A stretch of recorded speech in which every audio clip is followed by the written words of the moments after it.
अस्सलाम वालेकुम।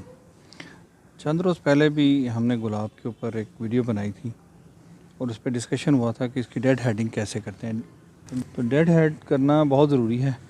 इससे पहले भी हम डिस्कस कर चुके हैं कि गुलाब का जब फूल अपनी उम्र पूरी कर लेता है तो इसको बहुत आसान सा तरीका है कि इसके ये जो उसके बाद फ्रूटिंग पार्ट बचता है इसको रोज़ हिप कहते हैं। ये नज़र आ रही है, इसको रोज़ हिप कहते हैं। तो अब ये बड़ी आसानी से हाथ से टूट जाता है। ये करना बहुत ज़रूरी है अगर आप गुलाब से बेहतरीन अच्छे फूल लेना चाहते हैं। तो इसका फिर हल ये है कि जो ही फूल ख़त्म हो तो उसका ये जो हिप है, रोज़ हिप हैं, इनको तोड़ दिया जाए, कटर से काट दें, वरना ये बड़ी आसानी से रिमूव हो जाते हैं। ये जो हमारे ग्राफ्टेड प्लांट्स हैं इनमें सब ये ज़रा आसानी से रिमूव हो जाते हैं। जो दूसरे प्लांट होते हैं उनमें थोड़ा सा ये मुश्किल से इसके साथ से अलग होते हैं। एक तरीका ये भी है, जब बहुत ज़्यादा फूल हों तो फिर आप देखते हैं कि जब फूल ऐसे हैं, ये देखें जी, आपके पास फूल ज़्यादा क्वांटिटी में हो। अभी तो ये पौधा ऐसा है कि जिसमें 2 फूल हैं, लेकिन आपको पता चल रहा है कि ये फूल जो है ये अपनी लाइफ पूरी कर चुका है और बस ये किसी वक्त भी ख़त्म हो जाएगा। तो इसके लिए हम ये करते हैं कि इसको हम पहले काट देंगे ताकि वो जो एनर्जी सारी इस फूल में आए और ये फूल जो है वो खूबसूरत बन जाए। तो ये है वो तरीका जिससे हम हाथ से इसको अलग कर देते हैं।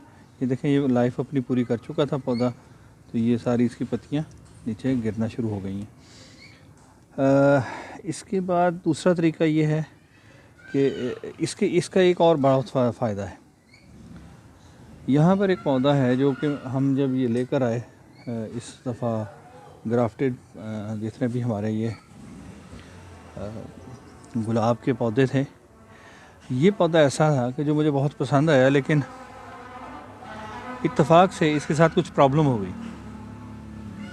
इसमें आप देखेंगे इसमें 3 शाखें हैं नीचे से निकल रही हैं।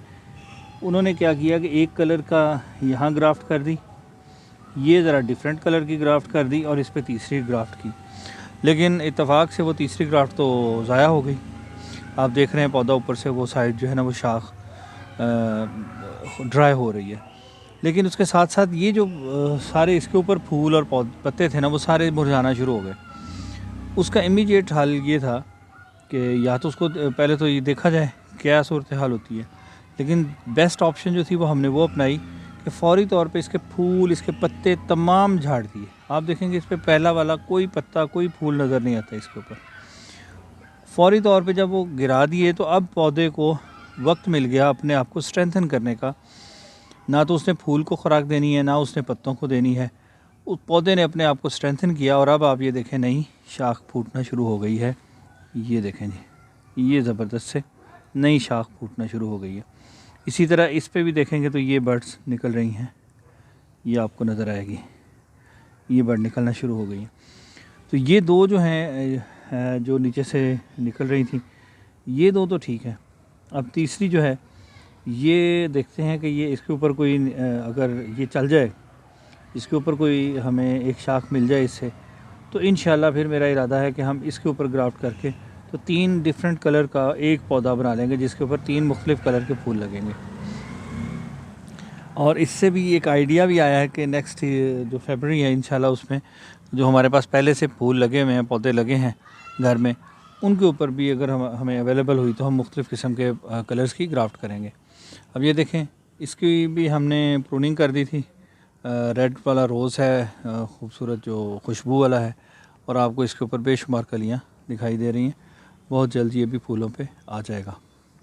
तो रोज़ के हवाले से, गुलाब के हवाले से ये है कि इसकी केयर अगर आप कर लेंगे, इसके साथ साथ इसको देखते रहेंगे कि ये कैसे चल रहा है और उसको टाइमली प्रून कर देंगे। तो ये देखें, इसकी प्रूनिंग भी हमने कर दी थी बिफ़ोर टाइम, और ये अब तकरीबन ये भी 15-20 दिन महीने में ये फूलों पे आ जाएगा।